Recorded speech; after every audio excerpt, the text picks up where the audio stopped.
تقديري.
أعزائي المشاهدين، أهلا ومرحبا بكم، ولقاء يتجدد دائما مع حضراتكم وحلقة جديدة من برنامج مع خالص تقديري.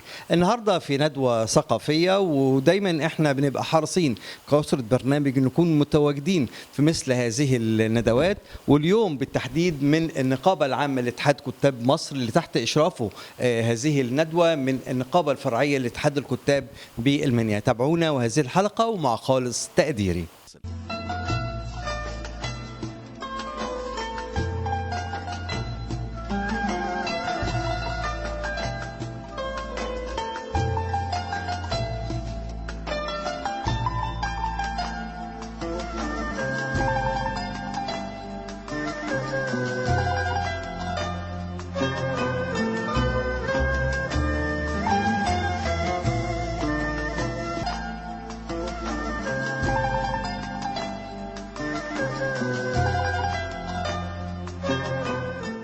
اهلا بكم معنا بعد هذا الفاصل. يسعدنا ان يكون معنا الدكتور بليغ حمدي معنا النهارده في مع خالص تقديري. دكتور بليغ، اهلا بحضرتك معنا، منورنا ومشرفنا دايما. انا سعيد ان وجودي مع حضرتك، اخ واعلامي قدير امين بيه. سعيد بحضرتك.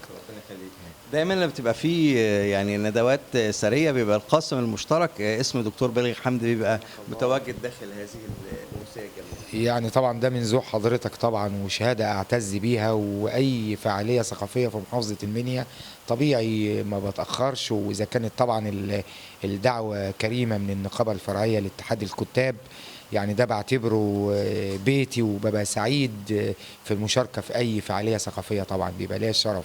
كلمنا عن امسيه النهارده يا دكتور. الندوه بتاعت النهارده كان موضوعها ثوره 23 يوليو والتحولات الاجتماعية وأثرها على الرواية المصرية. يمكن احنا اتكلمنا بجانب تاريخي بدايات العسكرية المصرية ودور العسكرية المصرية في تمصير الجيش المصري، والأدوار البطولية اللي قام بيها الجيش المصري الوطني منذ تأسيسه قبل 23 يوليو كمان، وإيه هي التحولات الاجتماعية والتأثيرات الاجتماعية اللي تأثر بها المجتمع المصري، من المدرسة للمسجد للكنيسة للمؤسسات الصحفية للمؤسسات الإعلامية بصفة عامة. وطبعا كل ده كانت عبارة عن روافد أصلية وروافد حقيقية للإبداع المصري. وإحنا يمكن اتكلمنا من البداية للنهاية إن الإبداع المصري الحقيقي ظهر بوضوح، وزي ما بقول لك كشر عن أنيابه الإبداعية القوية منذ 23 يوليو لسنة 52.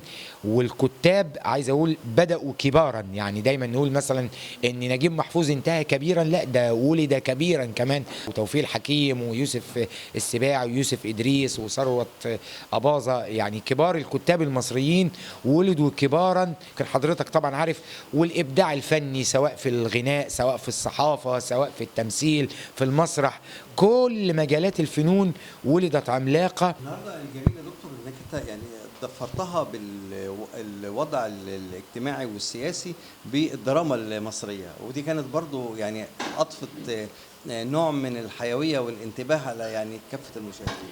طبعا انا بشكر حضرتك طبعا للمتابعه، طبعا دي شهاده اخرى اعتز بيها. تعرف حضرتك ان الدراما قاسم مشترك في رساله الاديب، وان الدراما سواء مسلسلات او مسرح او سينما رصدت كل معالم القصة أو المسرحية أو الرواية المكتوبة والمطبوعة بشكل أكثر جماهيرية. وإذا كانت الرواية جسد أو المسرحية جسد، فالدراما الروح. ولذلك احنا كلنا قرأنا في بيتنا رجل لإحسان عبد القدوس، كلنا قرأنا رد قلبي ليوسف السباعي، كلنا مثلا شفنا الأيدي الناعمة لتوفيق الحكيم. لما الجملة اتعرضت سينمائيا الأمر مش مختلف، بس هو طبعا في رؤية مخرج وفي رؤية مصور وفي عدسة وحبكة سينمية، ولكن فيها مسافة قريبة جدا من المشاهد، خلت المشاهد يهرع مجددا للرواية. بالمناسبة يعني يمكن احنا قلناها ان كلنا كنا بنيجي نتفرج على فيلم ميرامار، نتفرج على صرصرة فوق النيل، نجري نشوف الرواية فين، نشوف مثلا الكرنك لنجيب محفوظ، نجري نكتشف ان الرواية حاجة و90 صفحة فقط لا غير.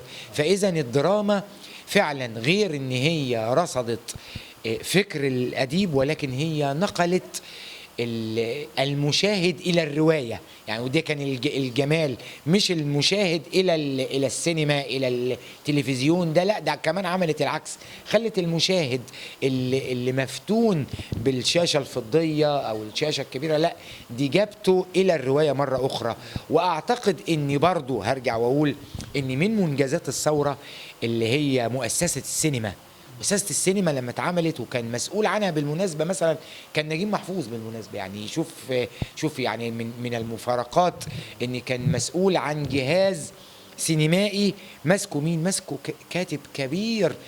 اني انشأت كيانات ثقافيه وصلت جدا للمواطن المصري. انا اسمح لي يا دكتور ان انا برضو اسالك بعض الاسئله اللي بتدور في اذهان المشاهدين، بس اسمح لي نطلع يعني فاصل الاول ونرجع بعد الفاصل نستكمل اسئله بقى ايه يعني ما بيدور في اذهان المشاهدين. فاصل قصير والقاكم بعد هذا الفاصل.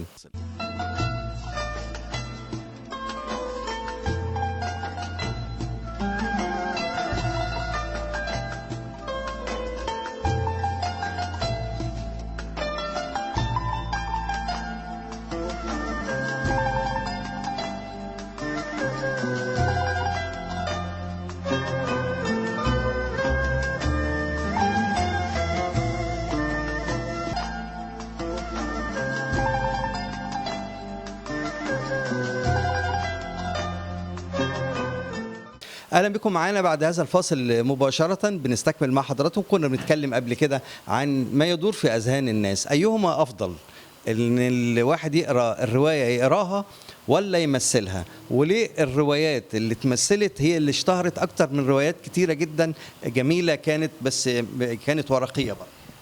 واحد، اختلاف الشغف الصبر عند الشباب. يعني انا اعتقد ان جيلي لا يزال يستمتع بالقراءة ويستمتع بقراءة الأدب، يستمتع بقراءة التاريخ.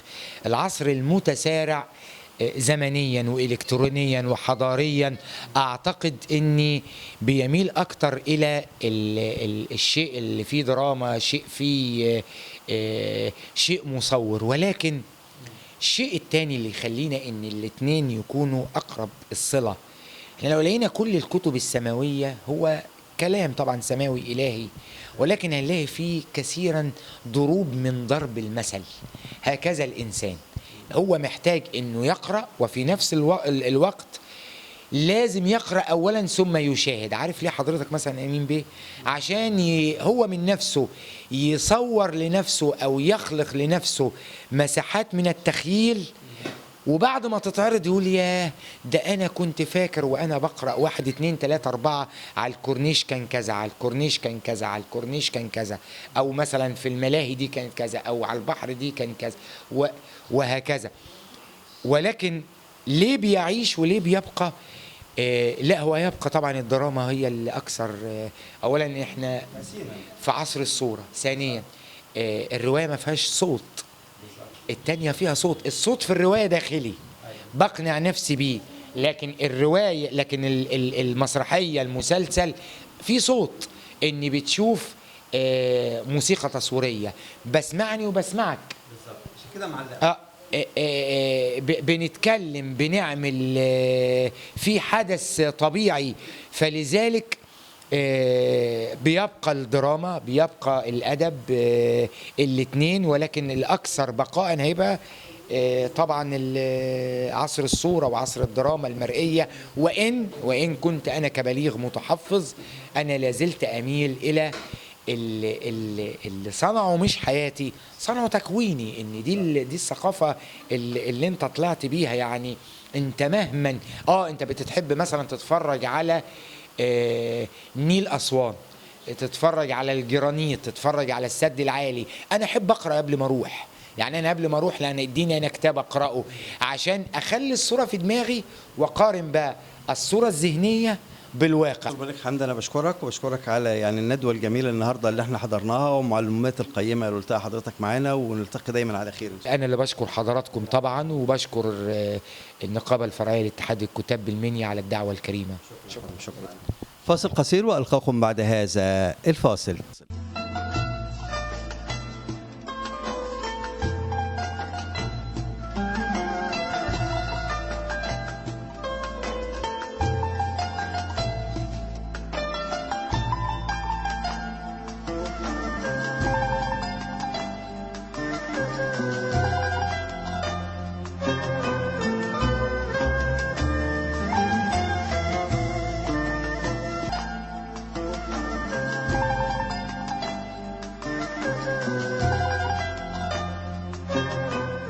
كان موجود معانا النهارده داخل هذه الندوه الدكتور خلف محمد كمال، اللي امتعنا وامتع الحضور بقصائد يعني كانت اكثر من رائعه، وكان ختامها يعني كان قصيده وطنيه. دكتور خلف، اهلا بحضرتك معانا ونورت وشرفت. الله يحفظك، ده انتوا نورتونا هنا والله في المقر، ربنا يبارك فيكم، كل سنه وحضراتكم بخير. يا رب يخليك. النهارده القصائد كانت عن ايه يا دكتور؟ القصائد كانت متنوعه، يعني منها الوطنيه ومنها الوجدانيه والعاطفيه، والحمد لله يعني كانت ندوه مثمره، يعني زي ما حضرتك كده شفت يعني وكده. الحمد لله. بدايه بقى في يعني فكره الكتابه الشعريه بقى، وشان الكاميرا بعد اذنك. انا طبعا يعني كان جاءني الشعر في وقت متأخر، كنت في كلية الآداب وبدأت أقرأ الشعر الجاهلي والعباسي الأموي الأندلسي، وبعدين بدأت الخواطر يعني تأتي كده شوية بشوية، وبعد كده بدأت أنشر في المجلات في الثمانينات من القرن الماضي. نشرت في مجلة المنهل السعودية، المجلة العربية السعودية، وبعدين طبعا هنا الثقافة الجديدة وعالم الكتاب وكثير من والقاهرة، صحيفة القاهرة، أخبار الأدب، وما زلت الحمد لله رب العالمين أنشر قصائدي، وأنشر أيضا مقالات نقدية تخص الأدباء في القصة والرواية. هل في نوعية معينة من الأشعار اللي حضرتك بتحب تكتب فيها، ولا بتبقى أنا أكتب يعني أكتب أحيانا العامية وهي قليلة، ولكني أكتب الشعر العمودي الكلاسيكي والشعر التفعيلة والقصيدة النثرية بدأت أكتبها في الأعوام القليلة الماضية. لو تختار لنا قصيدة تقول إن القصيدة دي بتاعتي ودايما بتعتز بيها ونشوفها بقى مع بعض. والله أنا قصائد كثيرة يعني، لكن عادي أقرأ القصيدة التي ألقيتها منذ قليل. دمعة الذكريات. صباح ضحوك إذا ما تمرين بي، يهتف القلب اقرأ خطاب العيون. تمرين بي نسمة من عبير تجلت وما غيرتك السنون، وهذا فؤادي المغامر من شرفة للجوى، ما أراه الرعوى كلما مر داعي الهوى، يوقظ الحلم شوق دفي. ترى كيف تخضر تلك المسافات والذكريات شجون، فهذا الهوى أرهقته الرياح العتية، طير رماه المنون. مهيض الأمان إذا ما خطوت بليلي، لأني نضوب المعين، فكيف الدخول إلى منتدى القوم وقالوا ووجه القبيلة. تمرين بي إذ بقلبي حصار الأسى والضنين، وهذا الضياع الذي أرتديه صهيل الحنين، تهيم الرؤى والخيال، ويصفعني الدمع هيا استفق، فما كل ما يتمنى ينال، فيطوي المدى وجده والسؤال. تمام، شكرا. العفو يا فندم، العفو. فاصل قصير وألقاكم بعد هذا الفاصل.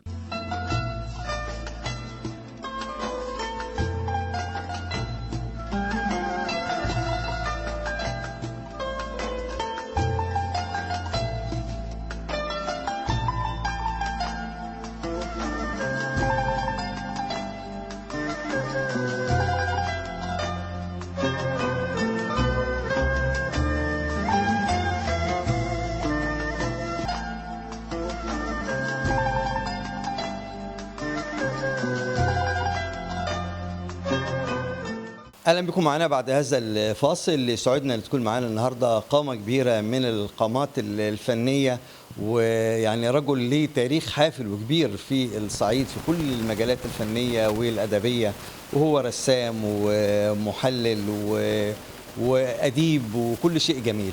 النهارده المفاجاه الجميله ان هو برضو كان يعني مشارك في هذه الندوه الشعريه، والاجمل ان احنا اكتشفنا ان عنده ارث كبير جدا بيمتد لحوالي 30 قصيده. مظبوط يا استاذنا؟ الحمد لله. الحمد لله. النهارده مشارك حضرتك في الندوه، برغم ان احنا يعني بتشوفك دايما في مع اللوحات ومع الالوان ومع نعم. الرسم ومع الاشياء الجميله دي. هي اولا المناسبه جميله ان احنا بنتكلم النهارده عن علاقه الثوره بالثقافه والتطور اللي حصل، والارهاصات اللي سبقت الثوره وبعد الثوره، ونجوم الادب اللي ظهروا في هذه الفتره اللي بنسميها العصر الذهبي للثقافه وللابداع. فكان من حسن حظي ان حضرت هذه الامسيه بدعوه كريمه من اساتذتي هنا في اتحاد كتاب فرع المنيا. الحمد لله. انت يمكن حكيت لنا في اثناء الندوه ازاي البدايه جت من قصه الشعر، برغم انك كنت بتكتب يعني اشعار كتيره جدا، لكن احد الاصدقاء هو اللي يعني لفت نظرك لهذا الارث الجميل. الفكره ان انا كنت يعني من رواد المنتديات الثقافيه باستمرار، يعني كنت دايما احضر أمسيات نادي الأدب في ثقافة المنيا، كنت عضو في نادي السينما، عضو في نادي التذوق البصري، وكل هذه الأماكن بتعتمد على المخزون الثقافي أو المخزون البصري كفنان تشكيلي بالنسبة لي يعني. فده يعني حصل عندي نوع من الدافع ان انا استخدم وسيله للتعبير غير الرسم. ففكرت وابتديت اكتب حاجات يعني على فترات متباعده، وكانت متناثره في اوراق ما هياش مكتمله يعني، الى ان حد من الاصدقاء لمح قصيده بالصدفه في مرسمي، فيعني ابدى اعجابه واقترح عليا ليه ما نجمعش كل الشغل ده ونعمل ديوان. وفعلا جمعت هذه الاعمال، طلعت 30 قصيده، والديوان سميته البحث عن شيطان الشمس. وعملت مع كل قصيده مع تطور الفكر يعني، مع كل قصيده لوحه من لوحاتي، مع كل قصيده لوحه، يبقى الكتاب شامل الكلمه والتصوير في نفس الوقت ان شاء الله. سعدنا بيك النهارده يا استاذ فتحي، ودايما بنلتقي بيك على خير، وحضرتك دايما القاسم المشترك في كل المنتديات الادبيه اللي موجوده داخل محافظه المنيا. ده شرف كبير ليا يعني، قناه الصعيد تحديدا يعني، انها بتلقي الضوء على كل يعني ما هو جديد في الحاله الثقافيه او الحركه الثقافيه، سواء في المنيا او خارج المنيا على المستوى القومي يعني. شكرا يا فندم. العفو. فاصل قصير والقاكم بعد هذا الفاصل.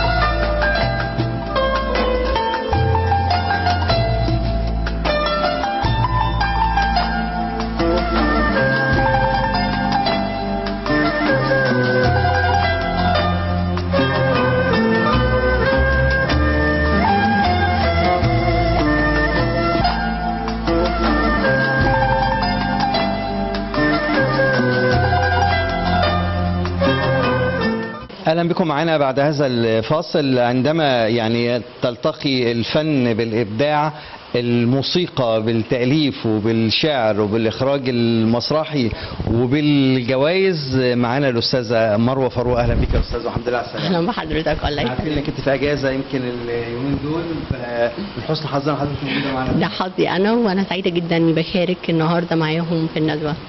نبتدي من الآخر، وآخر جايزة أخدتيها هي جايزة في الشارقة، مظبوط؟ ايوه، جائزه الشارقه الابداع المسرحي. ايوه، كان عن إيه؟ كان عن تاليف نص مسرحي للاطفال اسمه عروسه خشب. خد المركز الاول الحمد لله في الشارقه، وتم طباعته في كتاب الجايزه.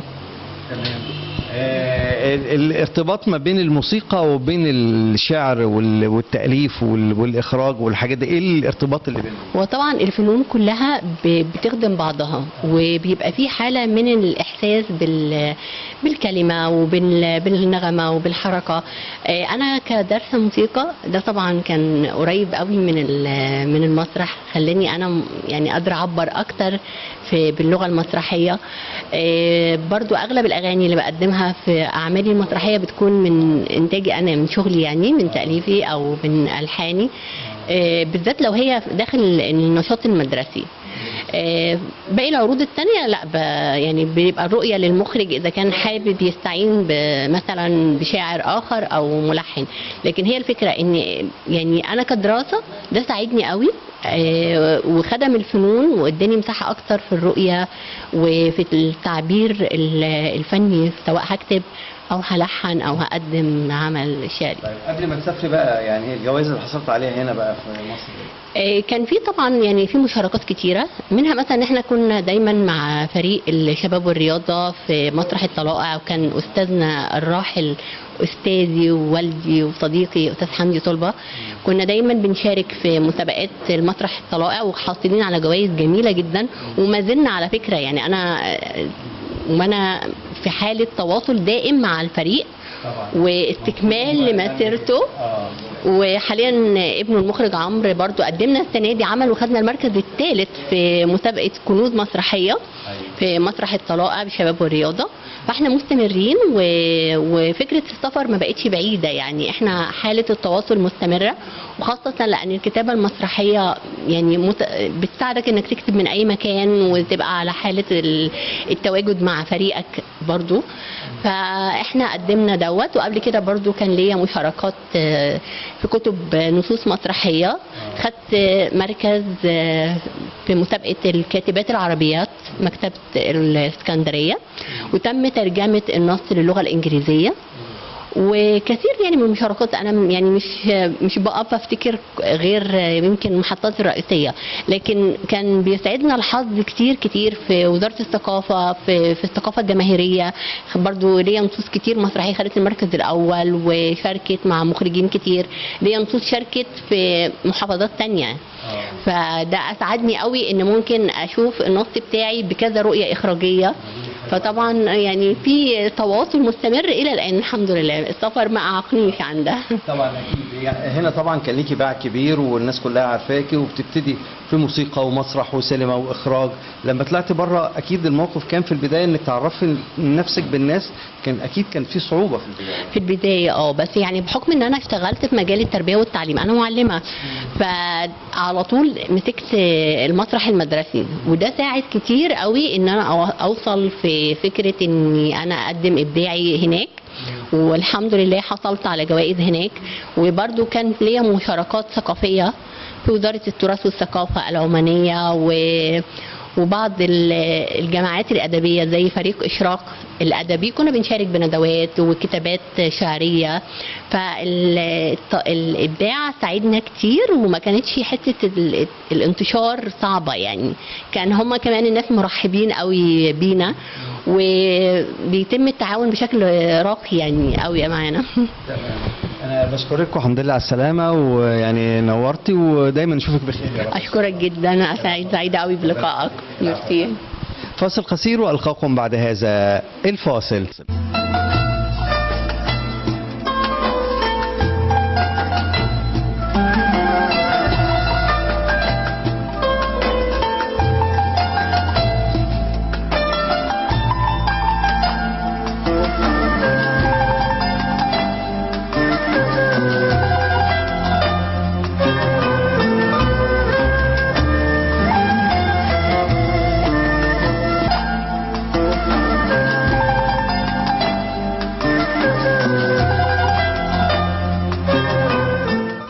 اهلا بكم معانا بعد هذا الفاصل. يسعدنا بقى ان يكون او تكون معانا النهارده بقى يعني المجمعانا كلنا، ونقدر نقول عليها هي مجمعه الاحبه، ودايما يعني راعيه لمثل هذه المنتديات الثقافيه، الاستاذه ابتسام الدمشاوي. اهلا بحضرتك معانا يا فندم. اهلا وسهلا يا فندم. ونعرف الساده المشاهدين بك اكتر بقى.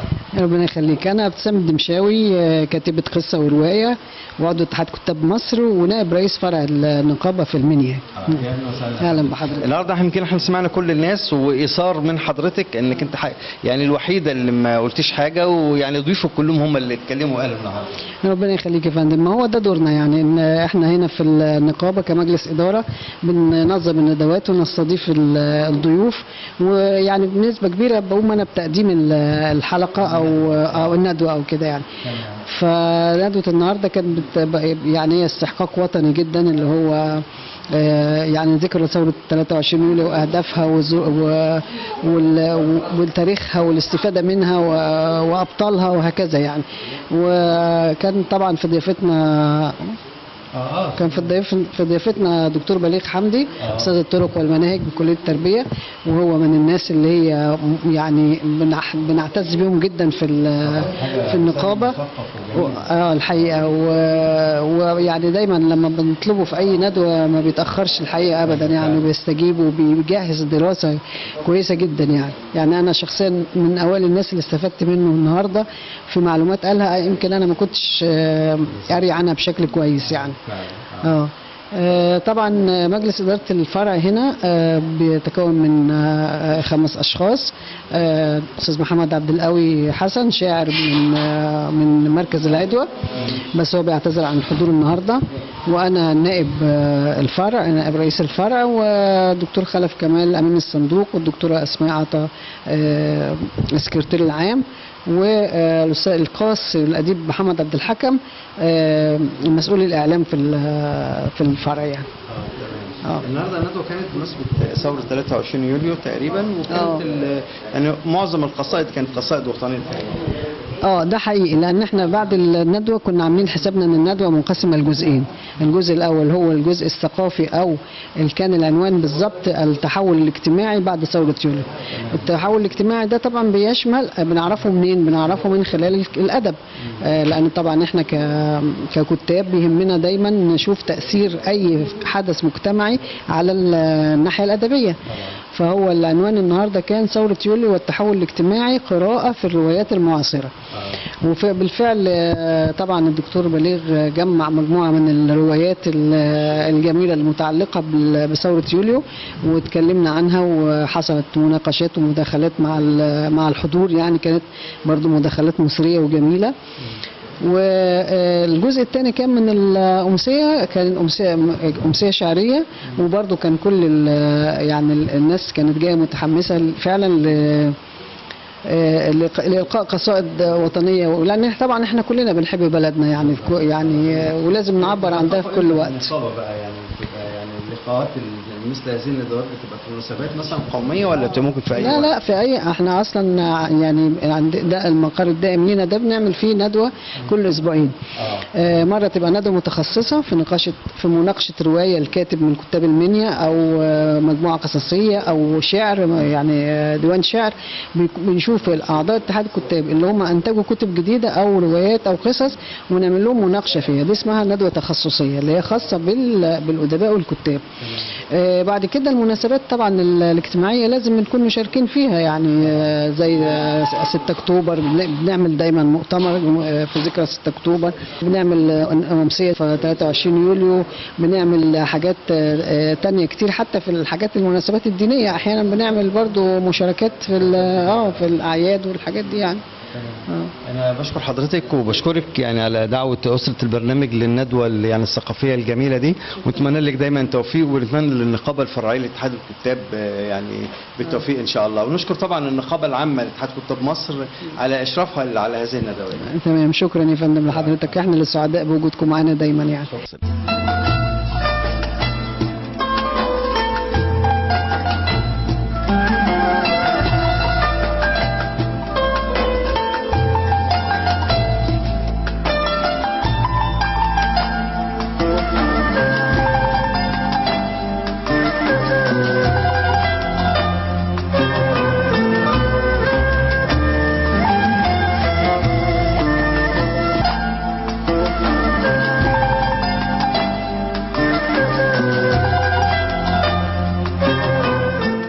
وبكده وصلنا مع حضراتكم لختام حلقه النهارده. نتمنى حلقه النهارده تكون نالت رضا وقبول واستحسان كل الساده المشاهدين. بشكر حضراتكم على حسن المتابعه، والى الملتقى ان شاء الله في حلقه جايه من برنامج مع خالص تقديري. شكرا والى اللقاء.